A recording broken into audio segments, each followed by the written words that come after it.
Je suis sûre qu'on t'a déjà demandé plein de fois d'arrêter de pleurer. Moi, en tout cas, on me l'a demandé au moins 1 milliard de fois dans toute ma vie, mais j'ai aussi vécu l'inverse. J'ai aussi vécu avec une amie qui, au contraire, m'a laissé libre de pleurer autant que nécessaire pendant une rupture amoureuse. Et je peux vous dire que ça a tout changé. Dans cette vidéo, j'ai envie de vous parler de pourquoi pleurer nous fait du bien et de comment réagir quand un proche à vous vit une émotion forte. On va voir pourquoi les gens nous demandent d'arrêter de pleurer. Il y a une raison, n'est-ce pas? Pourquoi c'est un mauvais conseil? À quoi ça sert de pleurer? Quels sont les bénéfices de pleurer? Et comment s'autoriser à pleurer? Comment vivre sa tristesse et ses pleurs? J'ai des petites astuces pour ça. D'abord, pourquoi on nous demande d'arrêter de pleurer? C'est assez évident, c'est un conditionnement social qui date depuis Mathusalem, je crois. Enfin, ça fait très longtemps qu'on nous bassine avec « sois fort ». Pleurer, c'est pour les faibles, faut penser positif, etc., etc., etc. Et en fait, on nous fait croire que pleurer, c'est mal. On nous fait croire que pleurer, c'est mal. Donc, on a la croyance que quand je pleure, c'est pas bien. Donc déjà, entre soi et soi, on n'est pas à l'aise avec le fait de pleurer, mais en plus, effectivement, quand on n'est pas informé sur les émotions, on va aussi être mal à l'aise quand l'autre pleure en face de nous.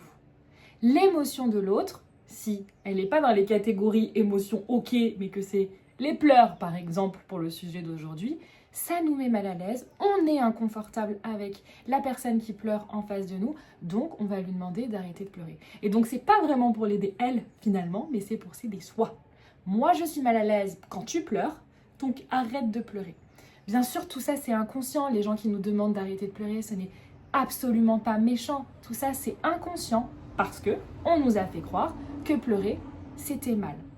Alors que c'est tout le contraire. Nous sommes des êtres humains, des êtres dotés d'une intelligence émotionnelle énorme et on ne sait même pas en profiter. C'est pour ça que je me suis formée sur les émotions. J'adore ce sujet. Il faut vraiment se rendre compte de ça. On a une intelligence émotionnelle énorme. Et quand on est capable de le voir et de se laisser traverser par nos émotions, de vivre nos émotions, ce qui se passe, c'est magique. Donc pourquoi c'est un mauvais conseil de dire à quelqu'un d'arrêter de pleurer? Parce qu'en fait, quand vous lui demandez d'arrêter de pleurer, qu'est-ce qui se passe? Vous lui demandez de mettre une cloche sur ses émotions, vous lui demandez de renier ses émotions, vous lui demandez, je vais peut-être aller un peu loin, mais c'est un peu ça, vous lui demandez de ne pas être qui il est, de ne pas vivre qui il est, puisque nous sommes nos émotions, enfin, vous voyez ce que je veux dire, on est des êtres dotés de plein d'émotions, donc en fait on est nos émotions dans le sens où nos émotions nous traversent et si on leur demande de se taire, on ne peut pas vivre pleinement. Donc bref, tout ça pour dire que quand vous demandez à quelqu'un arrête de pleurer, vous lui demandez mets une cloche sur ton émotion en fait, renie ton émotion. Et pourquoi c'est pas bien? Parce que j'ai une amie qui dit ça que je trouve très beau, ce qui ne s'exprime pas s'imprime. Donc, autrement dit, ce que vous n'extériorisez pas va rester à l'intérieur. Donc, vos émotions inconfortables, vos pensées négatives, vos pensées de merde, tout ça, si vous ne les sortez pas, elles restent à l'intérieur. Elles vont rester sous forme de stress, d'anxiété, de tension. Vous savez, j'ai mal au dos, j'ai mal au ventre, et pourtant, j'ai pas fait grand-chose. Souvent, c'est parce qu'il y a une émotion congestionnée à l'intérieur de toi. J'ai fait une vidéo pour présenter l'EFT, je vous la mets là. Parce que l'EFT, donc c'est Emotional Freedom Techniques, donc des techniques pour libérer vos émotions. Donc je parle plus précisément de comment ça se passe à l'intérieur de nous, les émotions, pourquoi on se congestionne. Donc si vous voulez aller voir, je vous mets aussi le lien dans la bio par rapport à l'EFT. Et s'empêcher de vivre nos émotions, ça va aussi ralentir notre guérison émotionnelle en fait. Parce que quand on est triste, c'est qu'on a un deuil à vivre. Donc moi, je vous donnais l'exemple de ma rupture amoureuse. J'avais un deuil à vivre d'une aventure amoureuse de 4 ans. Donc forcément, j'avais des choses à gérer, j'avais des choses à extérioriser. Et m'avoir autorisée à pleurer autant que j'en avais envie, à vivre le manque, à vivre la colère, à vivre la peine, à vivre toutes mes émotions, m'a permis d'aller bien assez vite. Et je le dis en connaissance de cause puisque j'ai vécu 3 grandes ruptures amoureuses, 3 gros chagrins d'amour. Et c'est la première fois que je l'ai vécu comme ça, que je me suis autorisée à vivre tout ce que j'avais à vivre. Et Et que donc, ça s'est passé assez vite, je trouve, et je suis hyper sereine avec ma rupture amoureuse aujourd'hui. Et d'ailleurs, mes amis me le disent. Donc moi, je le ressens, mais l'extérieur, mes amis qui me connaissent, me disent « Waouh, c'est impressionnant comment tu t'en es vite remis et comment tu te sens aujourd'hui. Comment tu es ancrée dans ta décision et sereine, confiante pour la suite. » Et je suis persuadée que c'est parce que je me suis autorisée à vivre toutes les émotions, dont la tristesse. Je me suis autorisée à pleurer autant de fois que j'en avais envie, autant de fois que j'en avais besoin. Je me suis offert ce cadeau. Il y a des preuves scientifiques, des raisons scientifiques au fait que pleurer fait du bien, parce que pleurer libère des hormones du bien-être. Ça libère l'endorphine et l'ocytocine. Donc forcément, je pense que vous l'avez tous vécu, ce truc de après avoir pleuré un bon coup, on se sent plus calme. Et donc c'est exactement ça. Plus vous allez pleurer, plus vous allez libérer donc non seulement vos pensées négatives, votre émotion, etc., etc., mais en plus vous allez libérer des hormones du bien-être. Donc ça va vous aider vraiment à vivre votre processus de guérison. Et voilà, en fonction des événements, il y a des événements où pleurer une fois, hop, c'est bon, c'est évacué et c'est guéri. Quand c'est par exemple des deuils amoureux ou autres, on a besoin d'évacuer plusieurs fois. Donc pleurer autant de fois qu'on en a envie. Parce que sinon, vous la connaissez cette image de la cocotte minute. Si je maintiens mon émotion, je ne pleure jamais. Je laisse, je ne pleure pas, je suis forte. Non, j'exprime pas mon émotion, je suis forte, je ne pleure pas. Qu'est-ce qui va se passer? Cocotte minute. Ça va exploser à un moment donné en fait. Et ça peut exploser sous toute forme, ça peut être une crise d'hystérie, on en a tous déjà vécu, de péter un câble parce que les pâtes sont pas bien cuites, mais c'est pas ça le problème. C'est que ça fait des semaines que je ne m'autorise pas à pleurer et à vivre mes émotions. Donc ouais, ça peut péter à n'importe quel moment. Moi, ça, je le raconte souvent, ça a pété sous forme de dépression pendant un moment. Donc ça peut péter parce que je n'extériorise pas mes émotions. Donc, autorisez-vous à pleurer. Moi, voilà, je vous redonne l'exemple de ma rupture amoureuse. Je me suis autorisée à pleurer et je vais vous mettre dans la description les liens de plusieurs podcasts parce que c'est pas parce que je m'autorisais à pleurer que j'étais au fond du trou. J'ai été interviewée sur le sujet vivre la joie et la tristesse simultanément. Parce que c'est pas parce que j'étais triste que je ne m'autorisais pas à vivre de la joie de temps en temps.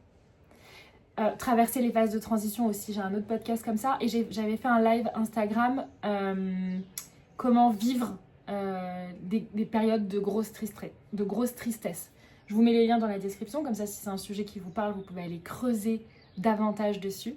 Mais pour vous résumer un peu ce que j'avais dit dans mes différents podcasts et le live, comment bien vivre sa tristesse et ses pleurs, déjà, c'est normal d'avoir des émotions, c'est normal d'avoir de la tristesse, ça ne veut pas dire qu'on est faible, pas du tout, c'est complètement naturel, nous sommes des êtres dotés d'une intelligence émotionnelle puissante et la tristesse fait partie de notre palette d'émotions.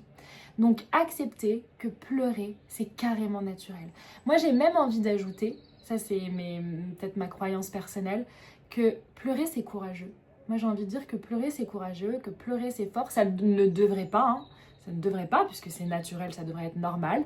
Mais à ce jour-là, moi j'ai envie de dire que pleurer c'est courageux parce que ça veut dire que je vis ma tristesse, ma vulnérabilité, mon authenticité, que je suis capable de le montrer aux autres. Donc moi-même, personnellement, quand je vois quelqu'un qui est capable de me dire « là, je me sens triste parce que tu as fait ça, là, je me sens en colère parce que tu as fait ça », qui est capable de pleurer devant moi, moi, ça me rassure parce que je me dis « c'est une personne intelligente émotionnellement avec qui on va pouvoir vraiment échanger et avoir des liens authentiques et sincères ». Je sais qu'il n'y aura pas de non-dit, ou en tout cas peu de non-dit. Parce que quelqu'un qui se montre fort tout le temps, qui ne pleure jamais, qui ne dit jamais rien, finalement, moi je me méfie un peu parce que je me dis, ça veut dire qu'il renie beaucoup de choses, il ne me dit pas beaucoup de choses, et un jour ça va m'exploser à la figure. Parce que on n'est pas parfait, bien sûr qu'il y a des conflits dans les relations. Et donc je préfère quelqu'un qui ose pleurer parce que je l'ai blessé ou se mettre en colère parce que je l'ai mis en colère. Moi, ça me fait me dire, ok, la personne connaît ses émotions, sait les gérer et sait me dire. Donc, on peut avoir un lien solide, sain. Vous voyez ce que je veux dire? Peut-être que vous n'arrivez pas à pleurer, et je sais très bien ce que c'est. Une autre période de ma vie, j'avais un drame familial qui m'avait rendue très très très triste. Et à cette époque-là, je ne m'étais pas formée aux émotions, donc j'avais encore ce masque de la femme forte et que je ne voulais pas montrer mes émotions et je m'empêchais de pleurer. Alors que franchement, drame familial assez puissant qui me donnait très envie de pleurer et je ne me l'autorisais pas. Donc si vous êtes dans cette situation où vous sentez que vous avez envie de pleurer mais que ça sort pas, j'ai plein d'idées pour vous. Plein d'idées.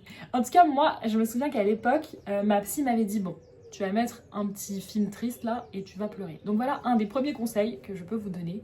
Mettez-vous un film triste. Moi, à ce moment-là, j'avais regardé Nos étoiles contraires. Donc si vous ne l'avez pas vu et que vous avez envie de pleurer, foncez. Si vous pensez à d'autres films que vous adorez, qui font pleurer, mettez-les nous en commentaire. Partageons-nous nos pépites. Mais là, j'avais regardé Nos étoiles contraires à ce moment-là et je me souviens parfaitement. Je sais où j'étais exactement, comment j'étais allongée dans mon lit, etc. Je me souviens parfaitement de ce moment.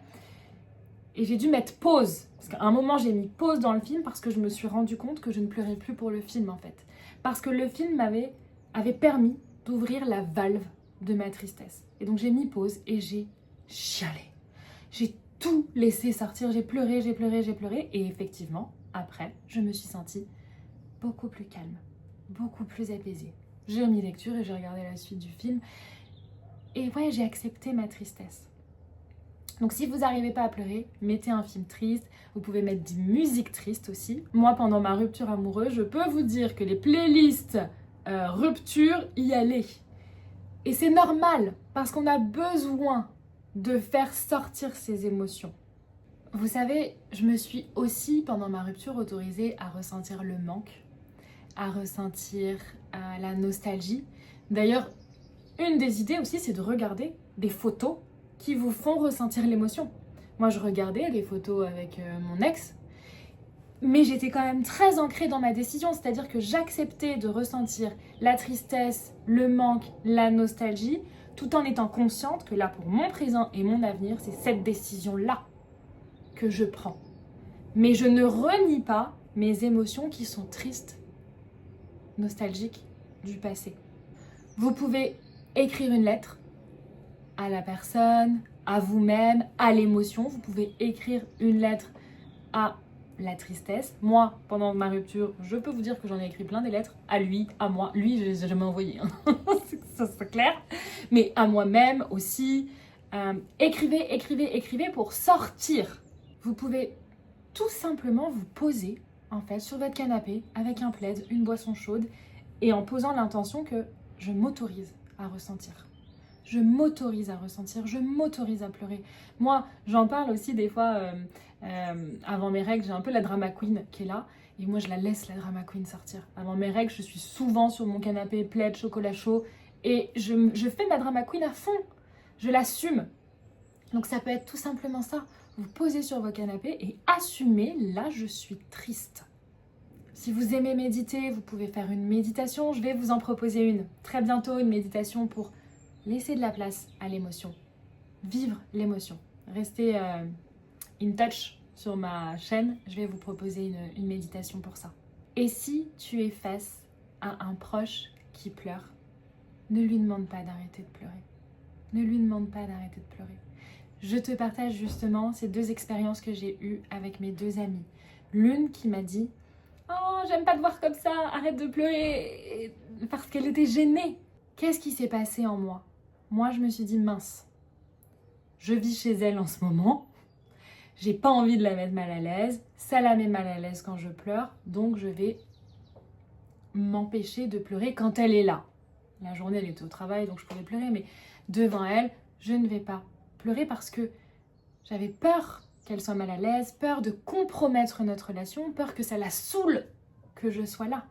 Donc finalement, je ne me suis pas sentie pleinement libre d'être moi. Et ma deuxième amie, au contraire, qui elle était complètement ouverte, qui m'a laissé pleurer autant de fois que j'en avais envie, qui venait pas me déranger, en fait, elle me laissait pleurer. Ou alors elle venait poser sa main sur ma jambe et me disait « je suis là. Si tu as besoin, je suis là. » Ok ? Mais pleure. Je te fais confiance, en fait. Je te fais confiance, je sais que tu as besoin de traverser ça, traverse. Moi, qu'est-ce que ça m'a fait ? Putain, mais ça m'a fait trop du bien. Je me suis sentie libre d'être qui je voulais être à ce moment-là, libre de traverser toutes mes émotions, libre d'extérioriser. Et tout ça en toute confiance. Parce que je n'avais pas peur de compromettre mon amitié et ni de la saouler. Parce que elle voyait que ça me faisait du bien finalement et elle était à l'aise de voir ces parties-là de moi. Donc, au lieu de dire à quelqu'un « arrête de pleurer », travaillez sur vos émotions à vous, mais vous pouvez lui dire « est-ce que tu as besoin d'en parler ? Ou est-ce que tu préfères pleurer tout seul dans ton coin ?» Parce qu'il a le droit de ne pas vouloir en parler. Mais est-ce que tu as besoin d'en parler ou est-ce que tu préfères vivre ton moment tout seul ? Est-ce que tu as envie d'un câlin ? Ça, le câlin, c'est un médicament extraordinaire. Est-ce que je peux te faire un câlin pour accompagner tes pleurs ? Ou simplement comme mon ami, je suis là. Prends ton temps et je suis là quand tu as besoin. Voilà, j'avais très envie de vous parler de ça. Les émotions, c'est un sujet que j'adore. La tristesse est une émotion que j'adore. Pleurer, j'adore pleurer. Donc vraiment, pour moi, c'était important de vous faire cette vidéo et de vous dire que pleurer, c'est pas un signe de faiblesse. Pleurer, c'est naturel.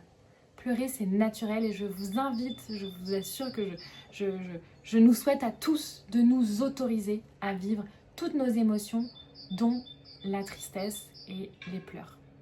Si vous avez déjà entendu arrête de pleurer, partagez-le nous en commentaire et dites-nous comment vous vous êtes senti à ce moment-là. Si ce sujet vous intéresse et que vous avez envie d'avoir plus d'astuces sur les émotions, mais aussi sur comment vivre une vie authentique et joyeuse, abonnez-vous à ma chaîne YouTube. Et si tu ressens que tu as besoin d'être accompagné pour vivre tes émotions, si tu ressens qu'il y a une émotion forte qui est bloquée, je propose des séances EFT à l'unité. Le EFT, je vous le disais, Emotional Freedom Technique, donc c'est une technique pour libérer vos émotions avec douceur et puissance. Je vous mets le lien dans la description pour que vous puissiez réserver le créneau qui vous convient le mieux. Vous pouvez aussi m'écrire si vous avez des questions. Je vous dis à la semaine prochaine.